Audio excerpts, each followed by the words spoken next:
Hello, it's Miss Haig back again for some numeracy. We're still going to be talking about hierarchical inclusion, and there's a good visual that you can do with your little learners about that. So I'm going to show you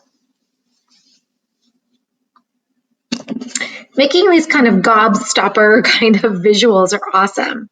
So you can go as far out as you can, but I would suggest you start with 1, 2, 3, and then ask them to do the 4. So 1 is pink. So 2 is pink and orange, but notice how we see 1 still in 2. And then 2 is still in 3, but we add a green. So what should we move over here to make 4? Well, 1's still there, 2's still there, 3's still there, and there's 4. So you can clearly see that 1 and 2 and 3 and 4. So they're all nested in.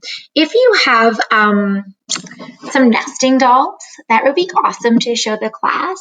And the little tiny one could be 1 and then 2, so you could keep showing. So you could make templates of these, laminate them, just break them out, print them out, and have the children fill them in with the colors so that they understand that from 1 comes all the other numbers. So I would definitely start with 1, 2, 3. You can make ones 1, 2, 3, 4, 5. It depends on the level of your learner, but you might have to model this a couple of times and really help them with that to get the color coordinated and to make sure they understand that it does move over. It's still included in the new number.